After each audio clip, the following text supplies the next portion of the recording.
teman-teman ya, ada beberapa kesalahan kita ketika kita itu mengelola akun Facebook, baik itu pro ataupun halaman.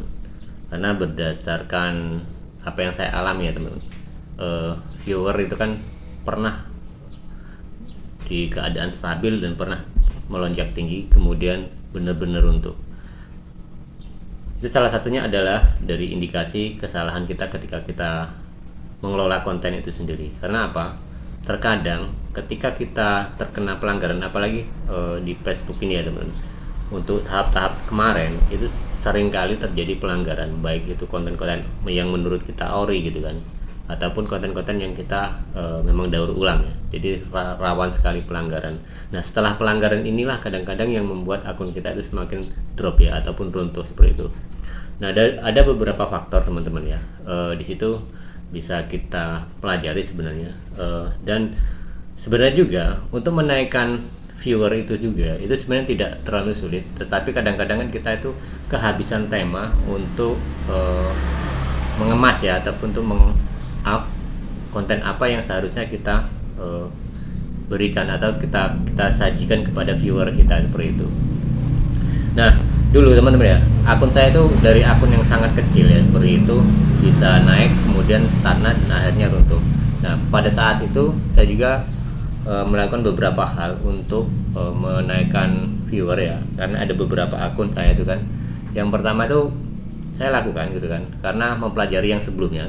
Ketika dulu rutin setiap hari itu mengupload konten itu 1-2, itu ternyata masih berat sekali. Nah, saya coba untuk setiap hari itu ngupload 3-4 dan seterusnya, dan pada saat itulah ritmenya ketemu teman. Ternyata di Facebook ini itu adalah mengupload video itu memang maksimal mungkin ya seperti itu ya. Mungkin di platform lainnya juga seperti itu, tetapi pada dasarnya untuk menaikkan algoritma itu yang pertama adalah kita sering-sering kali mengupload video, kalau bisa di atas 4, 5 sampai 6 bahkan sampai 10 pun seperti itu akan lebih baik, karena itu akan membaca algoritma. Yang penting konten-konten kita itu masih sinkron ya dengan apa, dengan yang tema yang apa yang kita suguhkan seperti itu. Itu yang kedua, biasanya itu konten-konten yang ori itu ya, itu akan lebih sulit ya untuk berkembang, sehingga banyak sekali konten kreator, bahkan beberapa teman saya juga seperti itu menggunakan konten re-upload atau konten daur ulang yang dikemas dan yang diedit semaksimal mungkin melibatkan kita, sehingga konten-konten daur ulang ini memang lebih cepat untuk dinaikkan seperti itu. Nah, tapi ada kesalahan kita juga ketika nanti ya, karena akun Facebook itu atau Facebook Pro halaman seperti itu riskan sekali, mudah sekali terkena pelanggaran. Nah, setelah pelanggaran inilah kadang-kadang kita itu tidak tahu ya harus langkah apa, karena saya juga melakukan seperti itu teman-teman ya. Ketika akun kita itu sedang pelanggaran, nah untuk mengambil instannya gitu, untuk harapan kita kan sembuhnya itu supaya lebih cepat ya, kita menghapus semua konten-konten yang sudah kita upload. Nah, itu kadang itu yang membuat akun kita drop ya teman-teman, dan tidak pulih lagi, karena secara interaksinya itu benar-benar turun teman-teman. Jadi kinerja dari akun-akun kita itu benar-benar runtuh itu kan.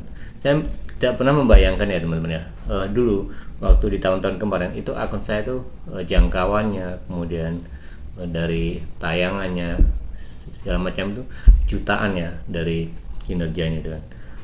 Nah, pada akhir-akhirnya setelah saya hapus, dan saya juga mungkin tidak serutin dulu ketika membuat konten gitu kan, ketika upload konten yang dulu itu minimal 4 satu hari bahkan lebih seperti itu.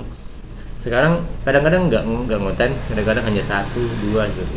Itu sangat berdampak sekali teman-teman, karena otomatis akun kita itu algoritmanya ngedrop seperti itu, dan itu otomatis pengaruh pada penghasilan kita yang dulu penghasilannya itu ya mungkin bisa dikatakan di atas $100, $300 seperti itu. Sekarang untuk per bulannya nggak sampai, bahkan untuk mencapai $1 aja sangat sulit sekali ya, karena pengaruh dari kesalahan kita sendiri, yaitu menghapus banyak sekali konten. Ya mungkin solusinya adalah ketika kita terjadi pelanggaran, mungkin itu cukup dengan itu di privat teman-teman ya, agar pengaruh pada kinerja akun-akun itu tidak berpengaruh, jadi tetap dia stabil seperti itu. Nah, ada beberapa konten saya teman-teman ya, tapi memang rezeki satu konten itu kadang beda teman-teman ya. Ada satu akun itu ya memang tidak pernah, ketika pelanggaran itu memang jarang sekali saya hapus ya.